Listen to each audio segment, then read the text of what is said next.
Alright, hi, another video. It's me, back again with Dancing with the Stars, season 22. Dancing with the Stars, season 22. Semifinals, 9. Semifinals. I'm just gonna get through this really quick. I'm just gonna get through this really quick because as quickly as I possibly can. Honestly, really sick of. I'm really honestly so really sick of the show. I'm really and so tired of the show. And they've been doing this stuff for the past, and they've been doing this stuff for the past 5 years, and every single year. And every harder year, it gets and harder and harder and harder to stomach and harder manipulation. Stomach that goes down. The manipulation always it goes down comes down always it always comes down to. And I'm just like, are you kidding me right now? I'm just like, are you kidding me right now? I'm so tired of this. I'll get to that moment at the end. I'll get to. I'm going to go at the end. Dances really fast. I'm going to go. I don't have much to say about them because I don't have much to say about them. Viewing them, I was viewing them. I was colored. Viewing them by the color and tainted by the fact that I knew the night because I watched the night hour because I watched an hour behind the East Coast. So I knew what happened. So I knew what happened in halfway through the show. In Mountain Time. Let's just start. First up was Paige. First up was Alan. It was a trio round first. So Alan, it was a trio round first. Samba, they got a Paige Mark Alan did a Samba, they got a perfect score. The Samba was very good. I thought the concept was Samba was very good. I thought the concept was peacock thing, the male peacocks fighting over the female peacock, the male peacocks fighting over the female peacock. I thought it was very enjoyable. I thought it was very enjoyable. Paige's technique is flawless. She's amazing. She really reminds me of Shawn Johnson. She reminds me so much of Shawn Johnson. But tonight, for the first time, I really felt like everything just came together. Like, she's always been great. She's always been really good at what she's been doing this season, and she's always performed Mark's very colorful choreography to the best of her ability, and it's always come out amazing. But for the first time, I really felt like her performance was there completely. She was completely connected to her partners for this one, and her technique was just incredible. Her timing was on point for the first time.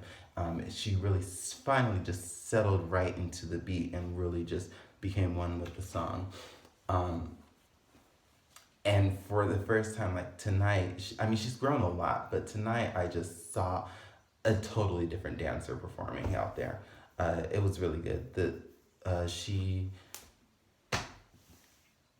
perfect score, well deserved. One of my top dances of the night. I had 4 of them from 2 different couples. It was great. I loved it. The bachatas at the end, I believe that's what they're called. Oh, those are so good. Can't say anything else. Next was Antonio, Sharna, and Haley, I believe. They had an Argentine tango. They got a 27. This dance was very basic. It was very basic. It was very...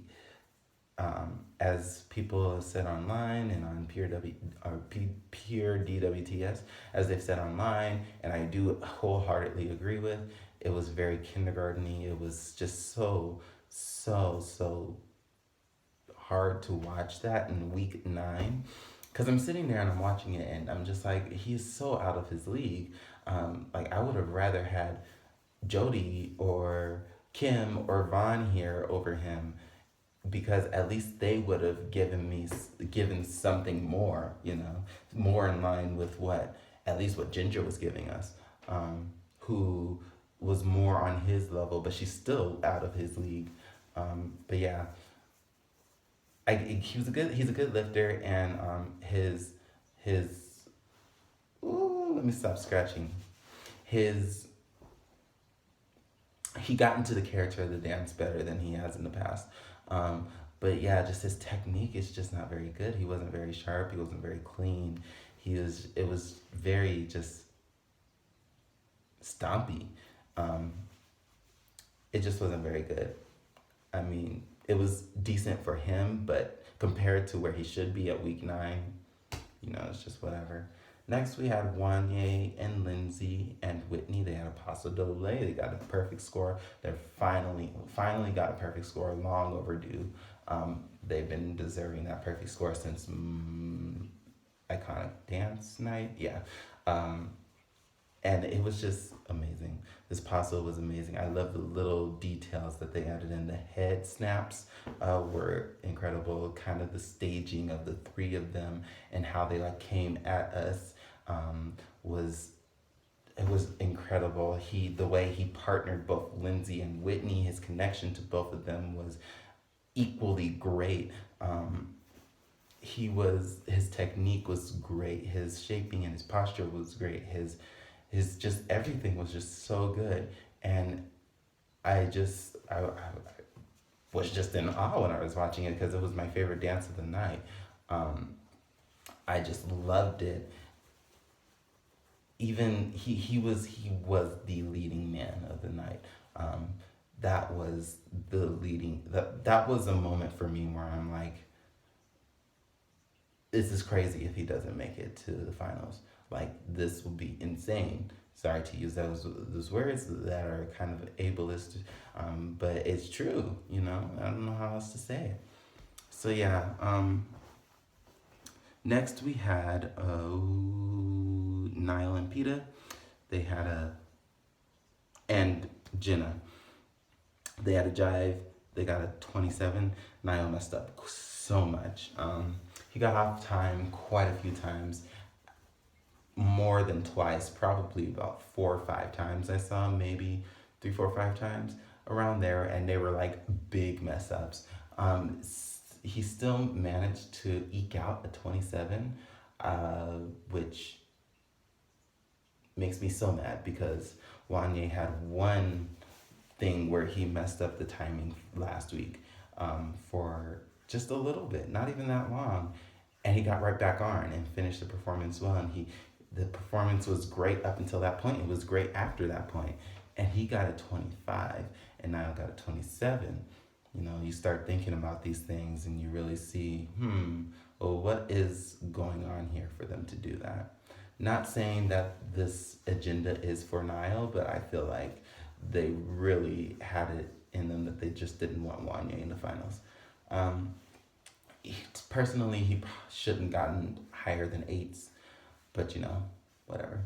Next was Ginger and Val and Arlen. They had a paso doble. They got a 27. It took forever for this dance to get started. First of all, I was just sitting there like, okay. And when they finally got started dancing, she didn't really do much. It was just a lot of dress work, and a lot of, I don't know, just she kind of looked hunched over and her shaping was very weird. Um, and on top of that, it ended immediately. It was like a week one dance. I was watching it, I was like, oh, that's it? And then I felt cheated because, you know, the song that they had was super, super, you know, powerful and in your face, and it could have lended itself to an amazing paso, but that was just more of meh from Ginger. So yeah, 27. I didn't expect to be really amazed at what she did last night, to be honest, because they haven't amazed me at all this season. In the next round, we had just the individual dances. Paige and Mark were first with their Argentine tango. They got a 29, and this dance was hot. It was so hot and sexy and just sensual. And I attribute a lot of that to the song because it wasn't a typical Argentine tango song, but I was watching it and I just was captivated because I hadn't seen that done on the show before.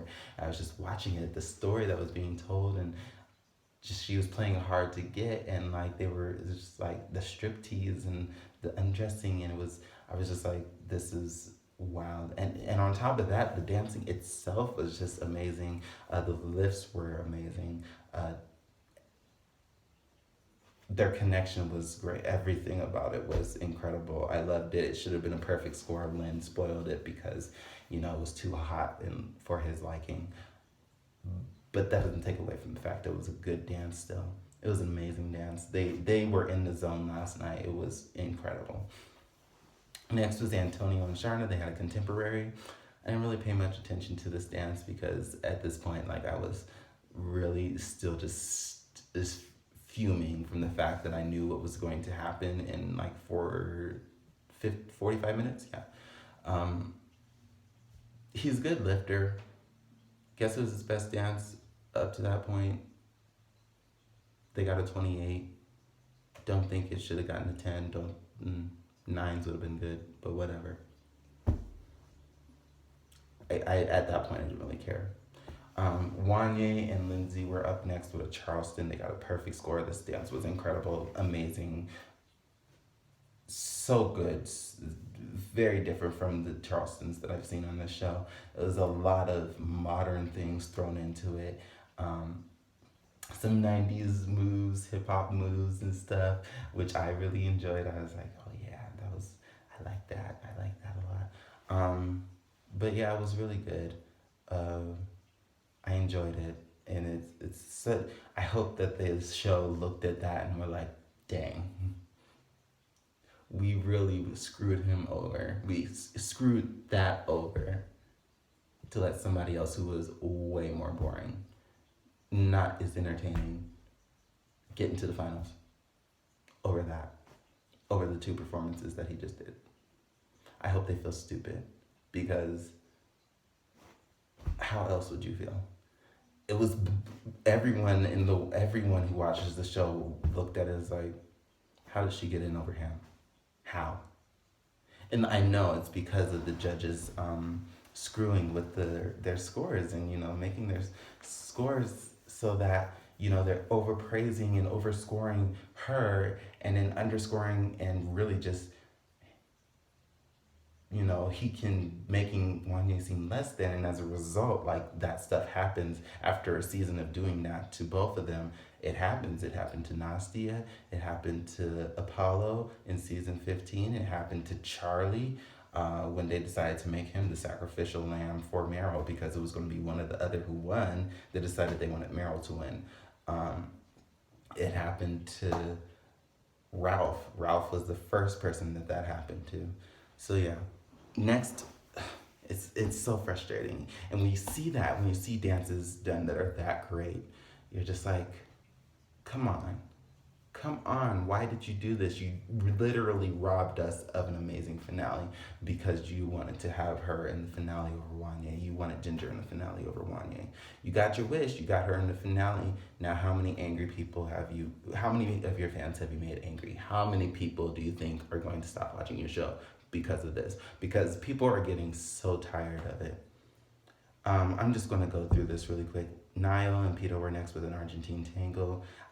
It was all right. He was unsteady. His posture is still not great. I didn't think that the blindfold thing was necessary. I thought it was dumb, and I don't think it really flowed with the dance very well. I thought it it really cut off the flow of the dance, and it just, whatever, he can dance with a blindfold, so what am I supposed to do now? He can dance blind and deaf, temporarily blind and deaf.